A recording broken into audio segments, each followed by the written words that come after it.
শ্যামনগর গ্রামে নবীন তার মাকে নিয়ে থাকত। বাবা মারা যাওয়ার পর নবীনের মা অতি কষ্টে তাকে বড় করে তুলেছে। ছোট থেকে সে তার মাকে খালি কষ্টই করতে দেখেছে, আর সে মনে মনে ভেবেছে বড় হয়ে সে আর মাকে কষ্ট করতে দেবে না। তাই বড় হয়ে সে অনেক কাজে চেষ্টা করেছে যাতে তার মাকে আর খাটাখাটনি না করতে হয়, কিন্তু কোথাও সে আর কাজ খুঁজে পায় না। এরই মধ্যে তার মায়ের হলো কঠিন ব্যামো। মাকে সুস্থ করতে সে জমিদারের কাছে বাড়ি বন্ধক রেখে ধার নিল।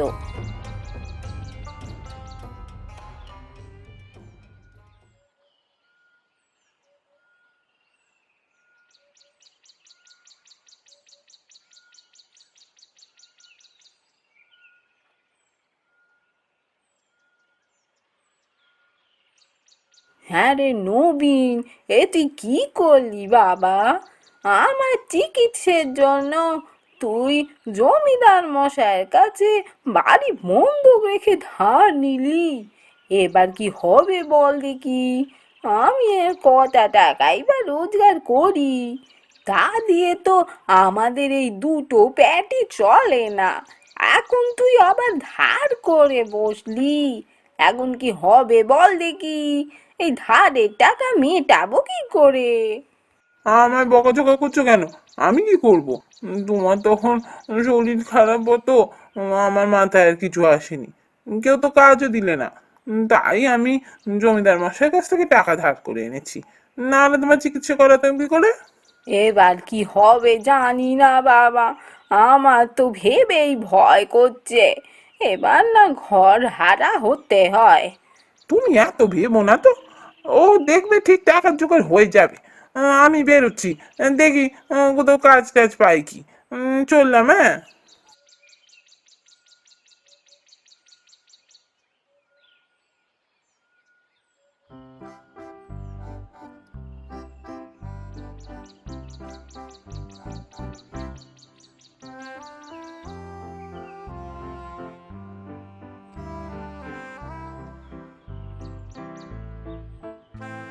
এমন একটা গাঁয়ে থাকি, একটা কাজও জুটি না। কেউ একটা কাজ দেয় না। সেই সকাল থেকে টোটো করে ঘুরে বেড়াচ্ছি, একটা কাজও পেলাম না। দূর দূর দূর আর ভালো লাগে না। শুনেছি শহরে নাকি অনেক কাজ আছে। যদি শহরে যেতে পারতাম না, দুদিনে রোজগার করে নিয়ে চলে আসতাম এই টাকা। আমার আর ভালো লাগে না এখানে থাকতে। কিন্তু শহরেই বা যাবো কি করে? সে তো অনেক দূরের পথ, আমি চিনিও না। না, যাই একটু ওই গাছের তলায় গিয়ে বসি একটু।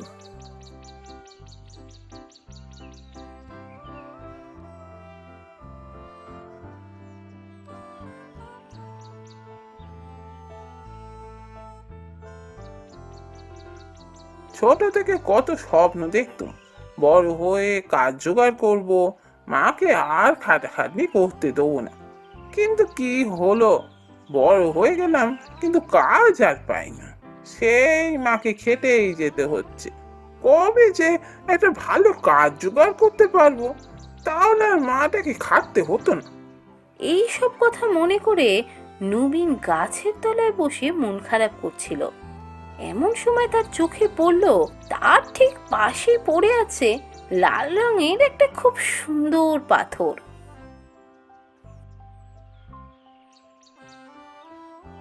বাহ, এই পাথরটা তো দারুণ দেখতে। এই পাথরটা আমি আমার সাথে নিয়ে যাই। আমার পাথরটা খুব ভালো লেগেছে, মাকে গিয়ে দেখাবো। যাই, আমি বরং বাড়ি ফিরে যাই এবার।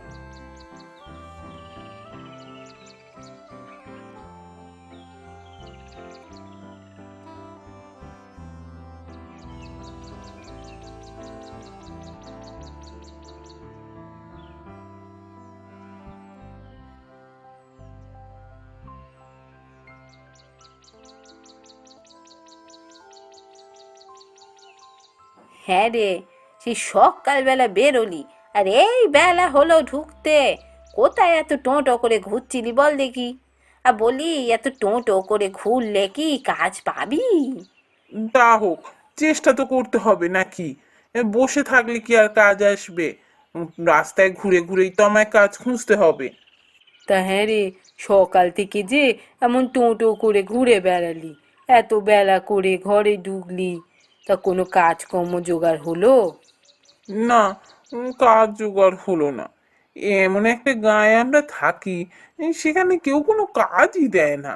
সারাটা দিন ঘুরে বেড়ালাম, একটা কাজ জোগাড় করতে পারলাম না।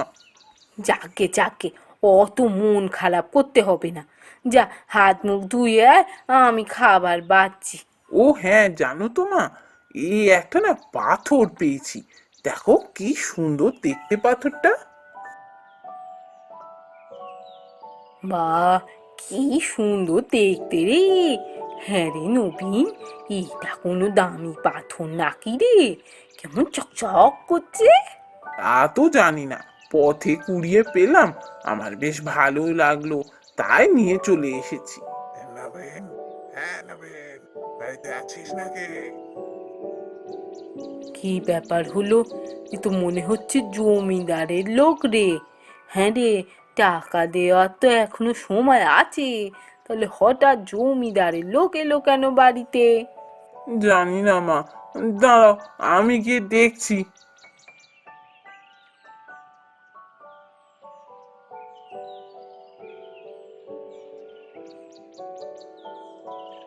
ও, সনাতন কাকা যে, বলুন বলুন, কি আমাকে কেন খুঁজছিলেন? এই নে, তোর বাড়ির সব কাগজপত্র হুজুর পাঠিয়ে দিলেন। হ্যাঁ, এগুলো আমি নেবো? কিন্তু হ্যাঁ জানি জানি, তোর এখনো টাকা ফেরত দেওয়া হয়নি। তাও তো জমিদার মশাই আমায় বললেন এই কাগজটা তোকে ফিরিয়ে দিয়ে যেতে। তোর বাড়ি আর জমিদার মশাই বন্ধক হিসাবে রাখবেন না। তুই যখন টাকা জোগাড় করতে পারবি ধীরে সুস্থে জমিদার মশাইকে টাকা ফিরিয়ে দিস। আর একবার দেখা করতে বলেছেন হুজুর, তুই একবার গিয়ে দেখা করে আসিস। হ্যাঁ হ্যাঁ, আমি আমি আজই যাব দেখা করতে, এক্ষুনি যাচ্ছি।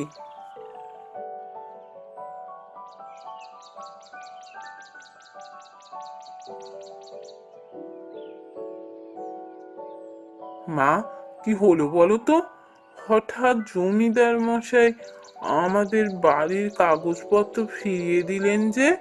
টাকা তো এখনো দেয়া হয়নি। কি হলো কিছু বুঝতে পারছি না তো। হ্যাঁ, আমিও তো কিছু বুঝতে পারছি না রে। আবার তোকে ডেকেও পাঠালেন। হুম, যা বাবা, যা গিয়ে দেখা করে আয়। তবে সাবধানে থাকিস। আমার যেন কেমন ভয় ভয় লাগছে। হ্যাঁ রে নবীন, চ চ বাবা, আমিও তোর সাথে যাই। না না মা, তোমাকে যেতে হবে না, আমি যাচ্ছি তো। তোমারও তো ভয় করার কিছু নেই। না না, আমার কেমন যেন ভয় ভয় করছে। চ, আমি তোর সাথে যাই। তুই ছোট ছেলে, কি বলতে কি বলবি, আমি সাথে থাকলে তোর সুবিধা হবে। চ চ, আমিও সাথে যাচ্ছি।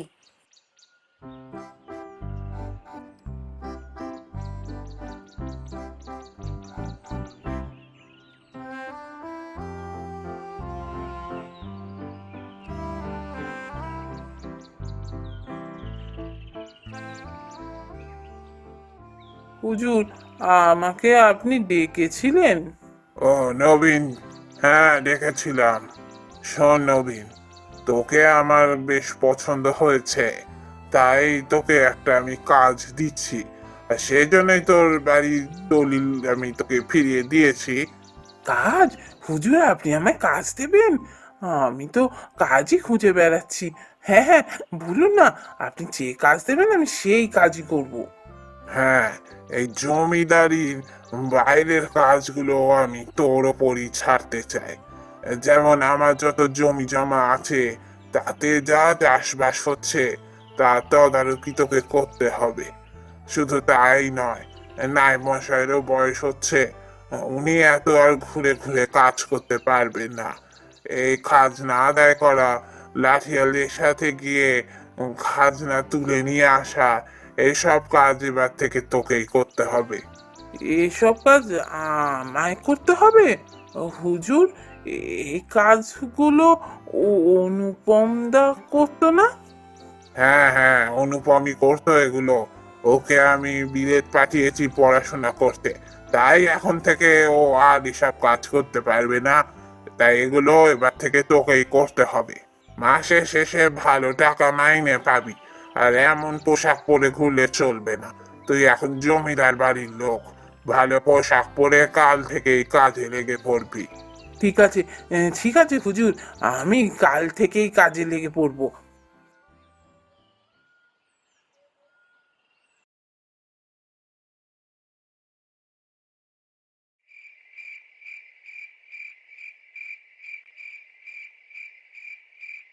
ও মা, আমার এতদিনের স্বপ্ন এবার পূরণ হবে।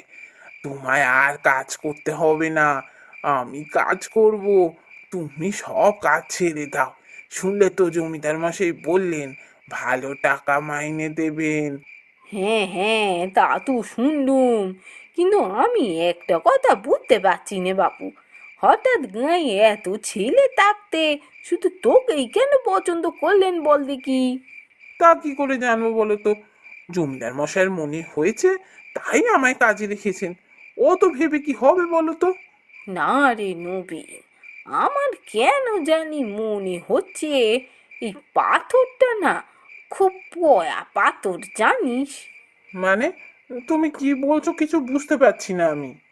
দেখ নবীন, এই পাথরটা তুই আনার পরই জমিদার মশাইয়ের লোক বাড়িতে এলো, আমাদের বাড়ির সব কাগজপত্র আমাদের ফিরিয়ে দিয়ে গেল, আবার হুজুর তোকে একটা ভালো কাজও দিলেন। এই পাথরটার জন্যই সব হচ্ছে। তুই দেখিস, এই পাথরটা আমাদের এই জীবন বদলে দেবে।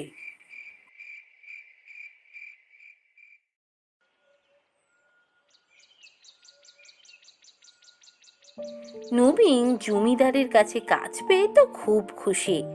সে এখন ভালো টাকা পায় জমিদার মশাইয়ের কাছ থেকে, তার মাকে আর কাজ করতে হয় না। এইভাবে বেশ কিছুদিন কাটলো। একদিন হঠাৎ শোনো, শোনো, শোনো, রাজবাড়ি থেকে একটি লাল পাথর খোয়া গেছে। ওই লাল পাথরের জন্য রাজকুমারী মৃতপ্রায়। যে ওই লাল পাথর ফিরিয়ে দিয়ে রাজকুমারীকে সুস্থ করতে পারবে, সে পাবে প্রচুর পুরস্কার।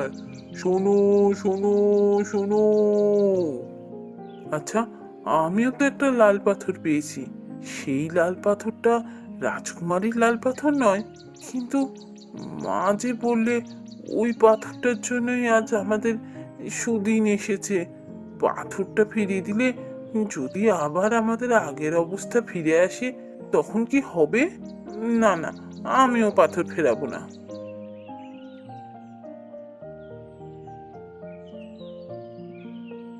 কিন্তু ওই পাথরটার জন্য একটা মানুষ অসুস্থ হয়ে পড়ে আছে। পাথরটা ফিরিয়ে দিলে সে সুস্থ হয়ে উঠবে, সে জীবন ফিরে পাবে। আমি এ কাজ করতে পারি না, পাথরটা আমায় ফিরিয়ে দিতেই হবে। যাই, মাকে গিয়ে সব কথা বলি।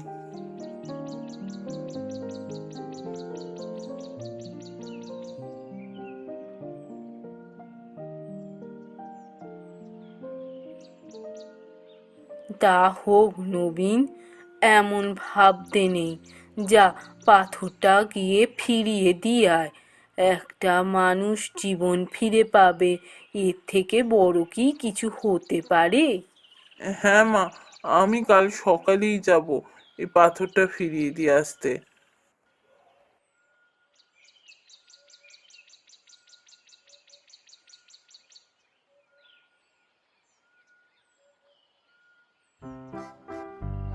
পরের দিন সকালেই নবীন রাজবাড়িতে গেল সে পাথরটা ফিরিয়ে দেওয়ার জন্য।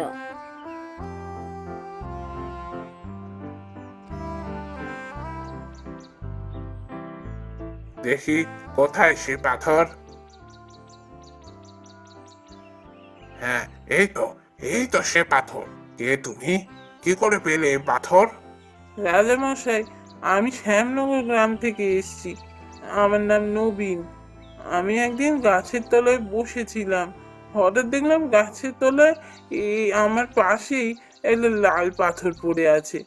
দেখে আমার খুব ভালো লাগলো, তো পাথরটা আমি নিয়ে বাড়ি চলে গেছিলাম। তারপর ঘোষণা শুনে আমি পাথরটা নিয়ে এলাম। বুঝলাম, এ পাথর তাহলে এতদিন তোমার কাছেই ছিল। এ পাথরের কোনো গুণ বুঝতে পারোনি তুমি? কি, হ্যাঁ রাজা মশাই, সত্যি কথা বলতে কি, পাথরটা যেদিন থেকে আমার জীবনে এসেছে আমার জীবনটাই বদলে গেছে। টাকা ফেরত না পেয়েও জমিদার মশাই আমাকে বাড়ির কাগজপত্র ফিরিয়ে দিলেন, আমাকে মোটা টাকা মাইনে দিয়ে কাজ দিলেন। আমাদের জীবন একেবারে বদলে গেছে। ঠিকই বলেছ, এ পাথর রাজকুমারীকে এক সাধু বাবা দিয়েছিলেন। এ পাথর মানুষের ভাগ্য বদলে দেয়। যার কাছে থাকে তার জীবনে কোনো দুঃখ কষ্ট আসে না, কিন্তু যার জীবন থেকে চলে যায় তার জীবন একেবারে নরকে পরিণত হয়। রাজকুমারীর কাছ থেকে এ পাথর হারিয়ে যাওয়ার পর থেকে রাজকুমারী অসুস্থ। এখন সে প্রায় মৃত্যু শয্যায়। আমি জানি এ পাথর ফিরে পেলে সে আবার সুস্থ হয়ে উঠবে, কিন্তু তুমি যে পাথর ফিরিয়ে দিচ্ছ এর পরিণতি কি হতে পারে তুমি জানো? তা খানিকটা অনুমান করেছিলাম রাজামশাই। পাথরটা কাছে না থাকলে হয়তো আবার আমাদের আগের অবস্থা ফিরে আসবে, কিন্তু একটা মানুষের জীবন বিপন্ন। তারপরও কি আমি এই পাথরটা আমার স্বার্থের জন্য রেখে দিতে পারি? মাও বলল যে এই পাথর যেন আমি ফিরিয়ে দিই, তাই তো আমি ফিরিয়ে দিতে এসেছি। আমি চাই রাজকুমারী সুস্থ হয়ে উঠুক, আমার এই পাথর চাই না। আমরা আগে যেরকম ভাবে ছিলাম সেইভাবেই থাকবো। পাথর ফিরে পেয়ে রাজকুমারী সুস্থ হয়ে ওঠে। নবীনের সততায় মহারাজ খুশি হয়ে নবীনকে তার অর্ধেক রাজত্বের রাজা করেন এবং রাজকুমারীর সাথে তার বিবাহ দেন। রাজা হয়ে রাজকুমারীকে বিয়ে করে মাকে নিয়ে নবীন সুখে শান্তিতে দিন কাটাতে থাকে।